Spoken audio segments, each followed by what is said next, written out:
گا کہ وہ آپ کو آج کے کیس کے حوالے سے ڈیٹیل میں بتا دیں۔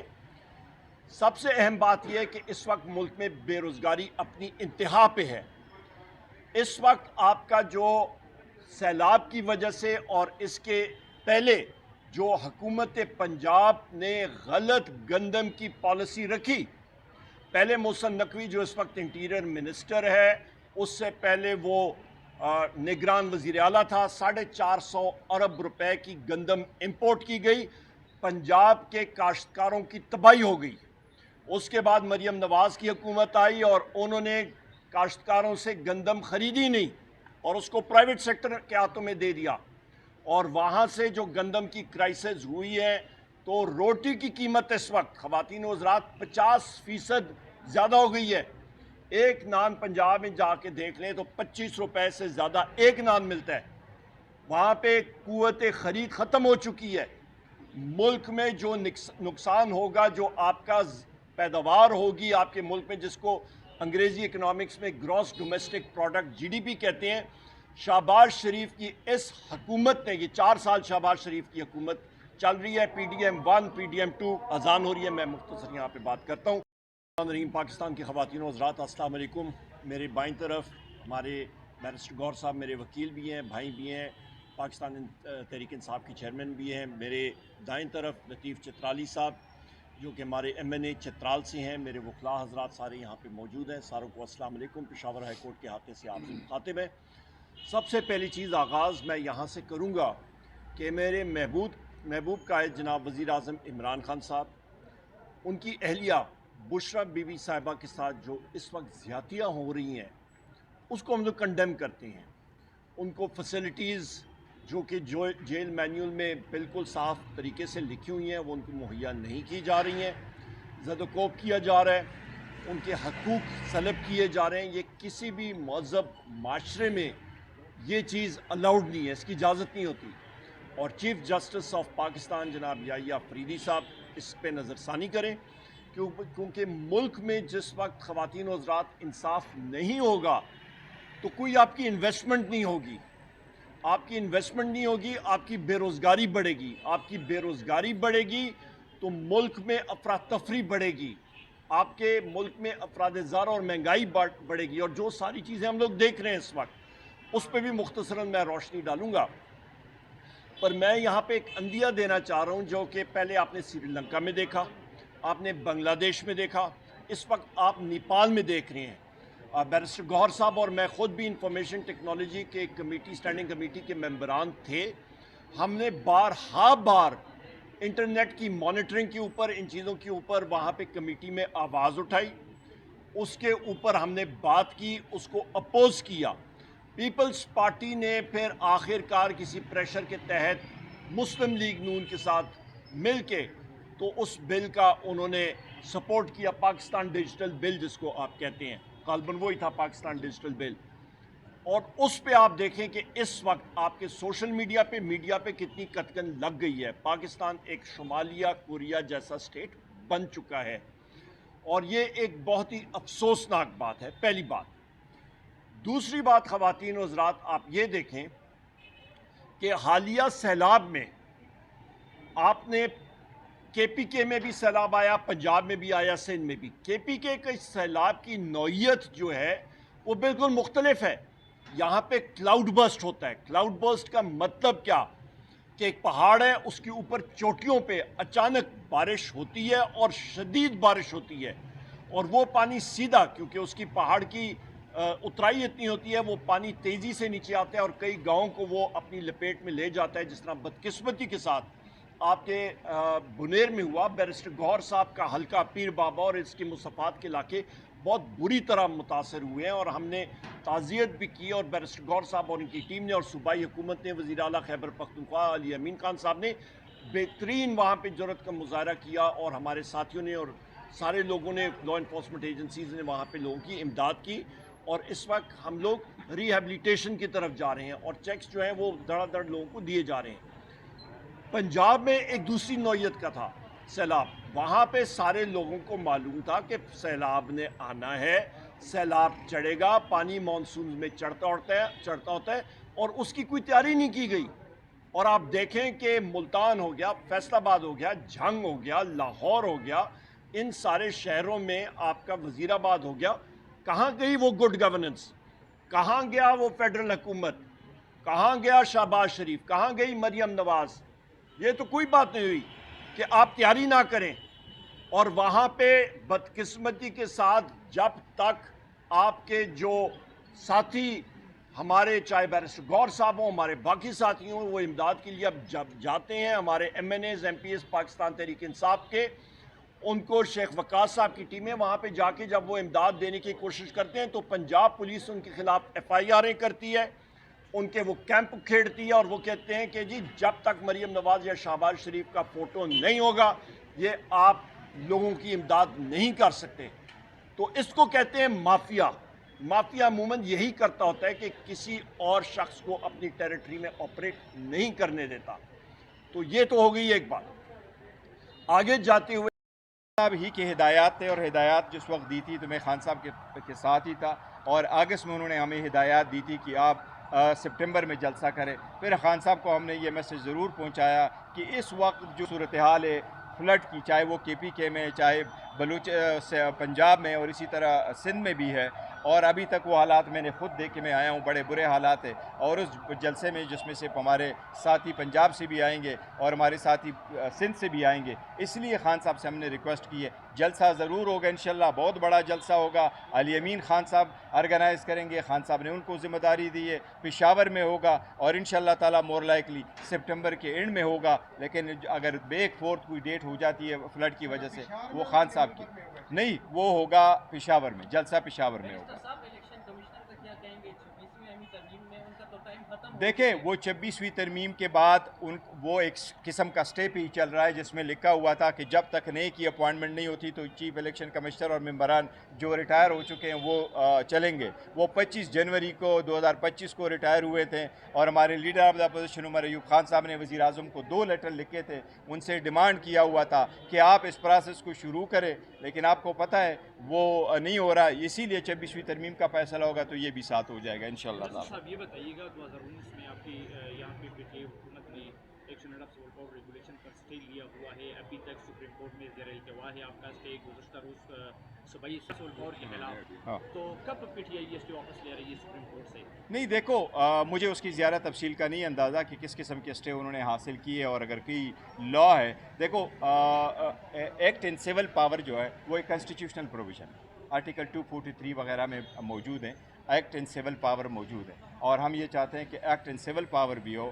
لیکن اس میں کوئی ایسی اقدامات نہ ہو جس میں سے عوام کی بنیادی حقوق کو آپ حلب کریں. کیونکہ ایکٹ سول پاور آ جاتا ہے، چاہے وہ زلزلہ ہو، چاہے طوفان ہو، چاہے بارش ہو، چاہے سیلاب ہو، ان صورتحال میں آپ لے سکتے ہیں. دہشت گردی سے نمٹنا ہو، دہشت گردی ایک ناسور ہے، ختم ہونے چاہیے، اس پہ سیاست نہ ہو، اس کے لیے کوارڈینیٹڈ ایفرٹس ہو، سب اکٹھے ہوں. ہم آدھو اپوز کرتے ہیں کیٹیگوری کے لیے صوبے میں کہ آپریشن نہ ہو، عوام در بدر نہ ہو، وہ ڈسپلیس نہ ہو، لیکن یہ ختم ہو. لیکن جہاں تک اس کا تعلق ہے وہ ایک آئینی پوائنٹ ہے، ایکٹ ان پارٹ. لیکن قرارداد اسمبلی کی قرارداد کی عزت ہونے چاہیے، اور اگر اسمبلی کے منتخب نمائندگان جیسے حکومت چاہتے ہیں ہونا بھی ایسے چاہیے. اور عدلیہ سے میں درخواست کروں گا کہ وہ ان کی لائٹ کو ضرور کنسیڈر کریں. کی بات درست ہے، میں نے اسمبلی کے فلور پہ بھی اس بات کو اٹھایا تھا کہ جب آپ کے پاس ایسی آفت آ جاتی ہے تو یہ ایک صوبہ اس کو نہیں نمٹ سکتا. ہر صوبے کے پاس وفاقی حکومت کی ذمہ داری ہے اور فرض ہے، ڈیوٹی ہے کہ وہ ان کا ہیلپ کر لے. ہمارے ساتھ جہاں تک کے پی کے کا تعلق ہے، یا اسپیشلی مجھے بنیر کا پتہ ہے، بنیر میں ہمیں انہوں نے ہماری جو سارا کچھ نقصان ہوا ہے، ہمارے 240 افراد شہید ہوئے ہیں، 14 مسنگ ہے، 120 زخمی ہیں، 1470 دکانیں تباہ ہوئیں، 875 گھر تباہ ہوئے، ہمارے 110 کلومیٹر پہ بائی اینڈ لارج روڈ تباہ ہو گئے، 29 اسکول ہمارے تباہ ہو گئے، 14 ڈسپنسری تباہ ہو گئی ہے، 4600 مویشیاں تباہ ہو چکی ہے، اینڈ لاٹ مور مسجدیں شہید ہو گئی، بڑا نقصان ہوا. ہمیں وفاقی حکومت نے کیا دیا وہ میں آپ کو گنواتا ہوں. ہمیں صرف 200 ٹینٹ دیے، 5 جنریٹر دیے 7 kV، 5 ہمیں ڈی واٹرنگ پمپ دیے، 100 ہمیں راشن دیے، 1420 جو ہے وہ ہمیں بلینکٹ دیے. That's all. ہمارے پاس اور وفاقی حکومت نے کوئی اور 500 کلو کے ہمیں میڈیسن دی ہے. یہ چیزیں نہیں ہیں. اس کے اندر ٹاپ ہمارے 240 بندوں میں سے صرف 40 کے لیے انہوں نے 20 لاکھ روپے پر ہیڈ جو ہے ہمیں وہ چیک دیے ہیں, باقی کوئی نہیں دیے.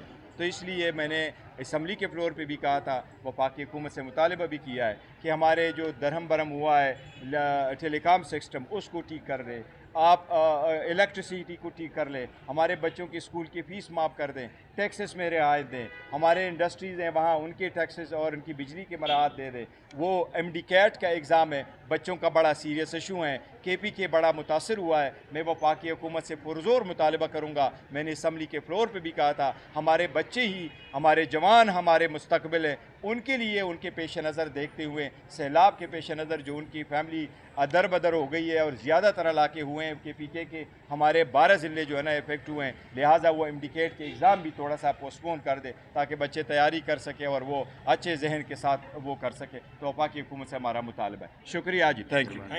بہت شکریہ. ہے بالکل ضرور لیٹر لکھا, اور یہ صرف سپریم کورٹ والوں نے نہیں لکھا بلکہ اسلام آباد ہائی کورٹ نے بھی لکھا تھا. 2 قسم کے حقوق لیٹر لکھے جاتے ہیں, ایک وہ والے جو اپنے سینیارٹی کے لکھے تھے, ایک وہ والا لیٹر اسلام آباد ہائی کورٹ نے لکھا تھا جس میں انہوں نے اپنی اوپر پریشر ڈالا تھا. آزاد عدلیہ کے لیے لازم ہے کہ آزاد عدلیہ کے ججز پہ بھی پریشر نہ ہو اور ان کی فیملی محفوظ ہو. اس وقت جو باقی ججز نے چیف جسٹس کو لیٹر لکھا ہے, دیکھو اگر آپ کی اندر سے آواز آ جاتی ہے تو آپ اس کو اس نگاہ سے دیکھیں کہ اگر آپ کی اندر سے یہ آواز آ جاتی ہے کہ ججز بھی کہہ رہے ہیں انصاف ہمارے ساتھ نہیں ہو رہا اور انسانی انصاف کے تقاضے پورے کیے بغیر کیسز لگ جاتے ہیں, تو باقی عوام کیا کہے. اس لیے میں چیف جسٹس سے ہم نے پہلے بھی مطالبہ کیا, میں پرزور اپیل کرتا ہوں, میں مطالبہ کرتا ہوں, میں درخواست کرتا ہوں کہ 26ویں ترمیم آدو پاکستان کی عدلیہ ہمیشہ سے متنازع رہی ہے, لیکن 26ویں ترمیم آزاد عدلیہ کے راہ میں سب سے بڑی رکاوٹ ہے. آزاد عدلیہ کے نام پہ ایک دبا لگ گیا 26ویں ترمیم سے. اگر آپ آزاد عدلیہ رکھتے ہیں وہاں ججز کے لیے بینچز وہ لوگ بنائیں جو الیکٹڈ نہ ہو, وہ ایگزیکٹو ہو. یہ صرف پاکستان میں ہو رہا ہے, دنیا کی کسی ملک میں ایسا عدلیہ نہیں ہے جس کے لیے بینچز بنائے کا اختیار ایگزیکٹو کے پاس ہو اور ایک خاص اسپیشل کمیٹی کے پاس ہو. لہٰذا میری یہ درخواست ہوگی کہ سپریم کورٹ فل کورٹ بنائے اور فل کورٹ میں 26ویں آئینی ترمیم کے خلاف جو اپیلیں فائل ہو چکی ہے اس پہ جو ہے نا اس کی ہیئرنگ کرے. ہم نے خان صاحب کی ہدایات کے مطابق عوامی اسمبلی لگائی تھی. اس عوامی اسمبلی میں پارلیمان کے بعد ہمارے ہاں 76 امیدواران تھے, 76 نمائندگان تھے, اور ہمارا اس وقت بھی اس عوامی اسمبلی کا لیڈر آف دا اپوزیشن آپ کے سامنے عمر ایوب خان صاحب ہے جو اس وقت پاکستان کے 17 کروڑ عوام کو ریپرزینٹ کر رہے ہیں. ہمارے شبلی صاحب ہے جو ایوان بالا کے لیڈر آف دا اپوزیشن ہے, وہ 4 صوبوں کے زنجیر ہے شبلی فراز صاحب, کیونکہ وہ سارے صوبوں کی ہماری نمائندگی وہاں کرتے ہیں, اور اس وقت پاکستان تحریک انصاف سب سے بڑی پولیٹیکل پارٹی ہے. ہم نے عوامی اسمبلی کے میں باہر یہ مطالبہ چیف جسٹس صاحب سے کیا تھا کہ برائے مہربانی آپ 26ویں ترمیم کے خلاف جو اپیلیں آئی ہیں اس کو ہیئرنگ کے لیے لگاؤ, اگر لگ گئی تو انشاءاللہ انصاف. بسم اللہ الرحمن الرحیم. آج پشاور ہائی کورٹ کے ڈویژن بینچ کے سامنے ہمارے 3 پارلیمنٹیرین شبلی فراز صاحب, عمر ایوب خان صاحب اور عبداللطیف چترالی صاحب کے کیسز پینڈنگ تھے. یہ وہ کیسز تھے جس میں ہم نے الیکشن کمیشن کی ڈسکوالیفیکیشن کے آرڈر کو چیلنج کیا ہوا ہے, اور عمر ایوب خان صاحب اور شبلی فراز صاحب کے لیڈر آف دا اپوزیشن کے نوٹیفیکیشن جس سے انہوں نے ڈی نوٹیفائی کیا تھا وہ ہم نے چیلنج کیے ہیں. ہمارا استدعا عدالت کے سامنے آئینی اور قانونی ہے. ہم نے استدعا کی ہے کہ الیکشن کمیشن جو ایک سٹے پہ چل رہا ہے, جو ہمارے خلاف ایک باعث رکھتا ہے, جو ہمارے خلاف ہر آرڈر رات کے اندھیری میں کرتا ہے, اس نے ہمیں سنے بغیر, آئین کے تقاضے پورے کیے بغیر, قانون کے مطابق ہمیں نوٹس دیے بغیر, ہمارے ڈسکوالیفیکیشن کر کے ہمیں ڈیو نوٹیفائی کروایا. جن کنوکشنوں سے اور جس ڈسکوالیفیکیشنوں سے ایمان کو مضبوط کیا جا رہا ہے, دنیا میں کہیں مثال نہیں ملتی کہ وہاں پارلیمنٹیرین کی کوالیفیکیشن کو آپ ڈسکوالیفائی کر دے اور آپ ان کو غیر آئینی غیر قانونی طریقے سے کنوکٹ کر دے. وہاں ابھی تک ہمارے ساتھیوں کے کنوکشن کا سیزن ختم نہیں ہوا. اگر اس قسم کی سیاسی تناؤ جاری رہا تو ریاست خطرے میں پڑ جاتی ہے. ریاست وہ ریاست نہیں رہتی جس میں آزاد عدلیہ ہو، جس میں مضبوط پارلیمان ہو، جس میں عوام کے حقوق کا تحفظ ہو. پاکستان تحریک انصاف، عمران احمد خان نیازی وہ عدالت عدلیہ کے لیے ہیں جیل میں. وہ اس ملک کی بالادستی، سربلندی اور خود مختاری کے لیے جیل میں ہیں. ان کا یہی کہنا ہے کہ ہم کوشش کریں گے کہ انسانی حقوق کا تحفظ ہو. وہ کہہ رہے ہیں ہم کوشش کریں گے کہ عدلیہ آزاد ہو. ہم کوشش کر رہے ہیں کہ ایوان اس وقت مضبوط ہو. ہم نے بڑی کوشش کی. 180 کے ساتھ جیتے تھے، 91 کے ساتھ رہے، 76 پہ آئے. اس کے باوجود ہم بیٹھے رہے، لیکن ہمارے آواز کو دبایا گیا، دروازے بند کر دیے گئے. ابھی تک ہمارے ساتھیوں کو دوبارہ ڈسکوالیفائی کیا جا رہا ہے. اسی طریقے سے اگر یہ تناؤ رہا تو ملک کا بہت بڑا نقصان ہوگا، جمہوریت کا نقصان ہوگا، اس ملک کی معیشت کا نقصان ہوگا. جس طرح عمر ایوب خان صاحب نے کہا اگر سیاسی استحکام نہیں ہوگا تو معاشی استحکام نہیں آئے گا، معاشی استحکام نہیں آئے گا تو عوام اسی طرح بے یار و مددگار پڑے ہوں گے. میں پنجاب گیا، پنجاب میں میں نے لوگوں کے حالت دیکھے. اس وقت 42 لاکھ افراد سیلاب سے متاثر ہے. اس وقت 4500 دیہات زیر آب ہے. اس وقت 18 لاکھ ایکڑ اراضی پہ تیار فصلیں تباہ ہو چکی ہے. اسی طرح KPK میں بھی ہوا ہے، لیکن عوام کے پاس وہ امداد نہیں پہنچ سکا جو امداد پہنچنا چاہیے. وہ سہولتیں نہیں مل سکی. آج تک پنجاب حکومت نے اناؤنس بھی نہیں کیا عوام کو کیا دے رہی. اس کا ریزن یہی ہے کہ سیاسی استحکام نہیں ہے، سیاسی تناؤ زیادہ ہے. عدلیہ آزاد ہونا چاہیے. آزاد عدلیہ نہ ہو تو ایسا ہی ہوتا ہے. خان صاحب کی کنوکشن ہوئی 17 جنوری کو، بشرا بی بی کی کنوکشن ہوئی 17 جنوری کو. آج تقریباً 8 مہینے ہو گئے اس کے اوپر، لیکن آج تک ان کی بیل کی اپلیکیشن لگ نہیں سکی. اس کے لیے ہم درخواستیں دیتے ہیں، احتجاج کرتے ہیں، وزیر اعلیٰ سمیت ہم عدالت جاتے ہیں. کیا کیسز کو، کرمنل کیسز، اور وہ بھی ایک ہاؤس وائف کے کیسز بھی اس قسم کے مہذب ممالک میں اس قسم کے لگائے جاتے ہیں. میں سب سے اپیل کروں گا کہ یہ سختیاں ختم کرے. عوام کی برداشت کی بھی ایک حد ہوتی ہے. سختیاں بڑھے گی، دوریاں پیدا ہوگی تو ریاست خطرے میں پڑتی ہے، ریاست کا حسن ختم ہو جاتا ہے. جو لوگ قابض ہوتے ہیں ان لوگوں کے ساتھ ایسا ہی آ جاتا ہے. جس طریقے سے مستقبل آپ نے انجام دیکھا، چاہے وہ بنگلہ دیش ہے، چاہے وہ نیپال ہے. عوام کے ساتھ سختیوں کرنے سے ایسے انجام کو لوگ پہنچتے ہیں. اللہ نہ کرے ہمارے ملک میں ایسا ہو، لیکن میری یہ دعا بھی ہوگی کہ اللہ کرے یہ چیزیں ختم ہوں تاکہ ملک صحیح ڈگر پہ چل پڑے.